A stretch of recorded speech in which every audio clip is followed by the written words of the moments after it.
Absentpage has been absent. That wasn't supposed to be a terrible pun. But Absentpage has been absent from the PM scene for quite a while. He used to be number 4 on RPR.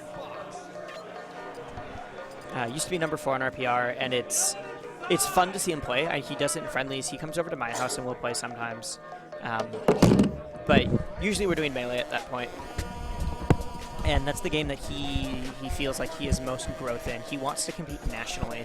He really wants to go to the national scene and start playing there, start showing what he's made of. He's going to Tales of Jank, which shout-outs to that because Down B is actually going to be streaming there.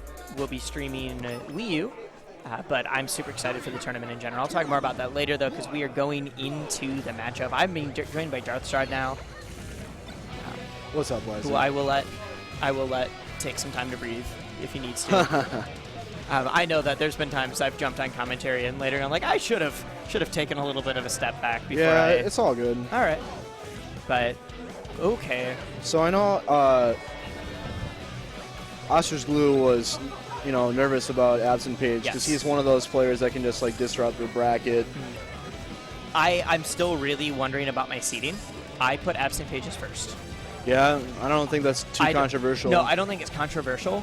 But the idea that I put someone first over our what is Glue right now? 3. He is 3 on the new PR. So that is one thing about that stone. He keeps doing that thing. He's done that a lot today, and it's the first time he's gotten punished for it. It's the first time he's gotten punished, but he's never gotten a follow-up off of it. Yeah. It's not gaining him anything as far as I can tell. I'll talk to him after the set, see if I can get a little bit of insight into the idea behind it. Good forward smash. But I haven't seen any use. Yeah. It's like a really bad stall as far as I can tell when you can just re-grab ledge. Well, he falls so low, too. He falls so low, and then there's directly only one way up. Yeah, good use of that side B.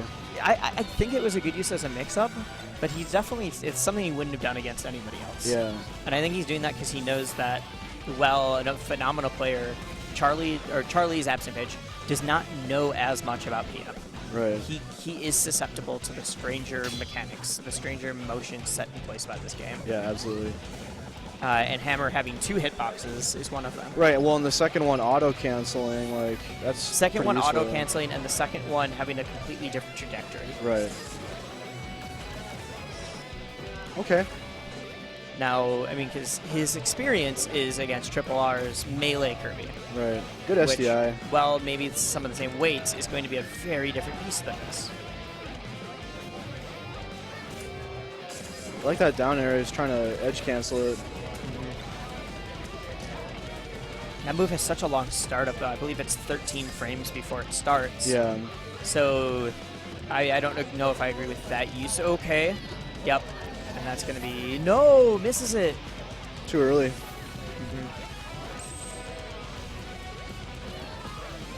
Like we said, it has a longer startup. It doesn't... It's a deceptively, I could not speak. And again, we have Absentpage in the lead. Now, what we're seeing, it seems to be fairly similar to the way he fights Triple R, is a lot of these short burst movements. Yeah. Short burst movements to come down on the diagonal.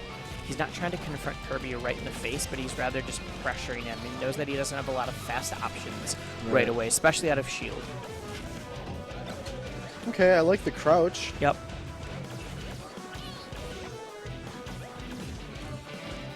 Just content to control center stage and try and keep Absentpage in the corner.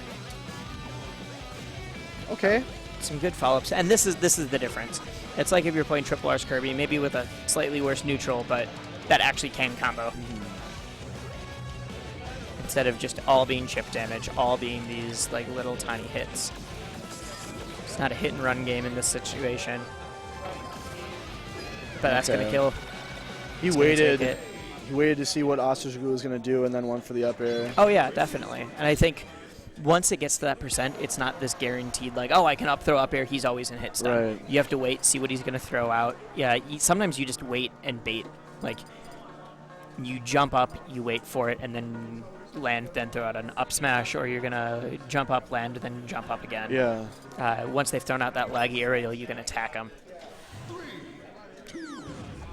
Story of getting inside their head.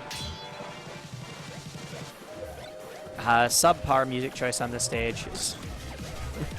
And that is okay. It's my own build. Put it on Dreamland and you're good. Yep. No, this is one that I'm still working on a different choice for it. If you are in the chat and you think you have a good option, let me know. Message me on Facebook because I'm sure I won't see the chat later. Unless Josh puts it up on our screen in between matches. So I'm curious about this. I guess this counter pick makes sense. Kind of like Pikachu in Melee. Like he can go really deep for the Gimps. And the things where Fox is going to be a little bit different. So Fox in PM, his shine doesn't send at quite the same angle. The aerial shine. Right. You can jump out of it. You can, like, it's not a automatic death tool like it was in Melee. The other things are there's not as many chances for a Sakurai combo. Your Fire Fox isn't going to be legless when you land, so you can follow up right away. Yeah, it's got 20 frames of leg now, which sounds like a lot, but that's it's pretty, not. It's pretty standard. That is standard for most recoveries. Yeah. So you're not going to see like Firefox into up smash instantly. Right. You're also not going to be seeing. What am I thinking? Phantasm. No. Oh, Shine. Shine does not have invincibility like it used to. Right. It's not as a big impact in this matchup.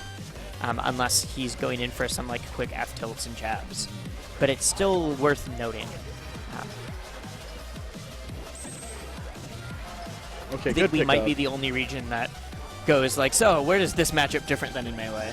Yeah. Because we actually have a Kirby. Right. Yep.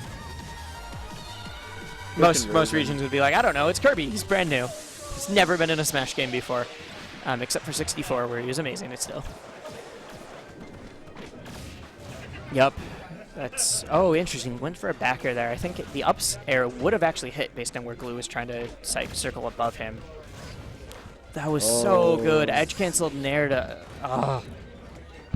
Charlie, why are you so good at these video games? Right.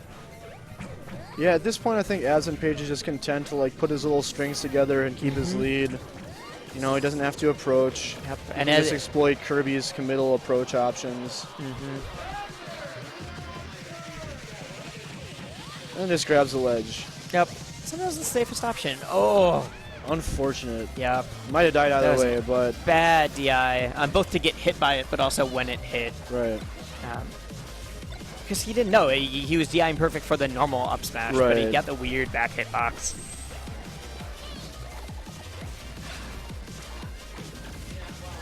Oh, man. Wow. Absentpage for Melee on me. Let's get him in the top 100, folks. Right. And, like, when PMTV comes out with their version of top 100 for PM, which I don't think we have enough players yet at that level. But the theory, he's not going to be on it, but he could be. Right. I'd like to see a top 15 or 20 players for 2016. I could see a top 20 from PMTV. I think. Yep. I think that should be something we should be trying to emulate. I think having rankings and having like, even if they don't mean a whole lot, they give people things to shoot for. Yep. Just get people talking about the game. You know, like Supernova shook up all the results. Supernova was so good. If you weren't watching, go back, watch those VODs, watch them in order, watch them without knowing what happened because nothing went the way it was supposed to. Yeah, so many upsets. And that's just the great thing about PM being such a young game, 3.6 being less than a year old. There's just so much we don't know about like what's happening yet with matchups and with who's dominant. All right, guys, I am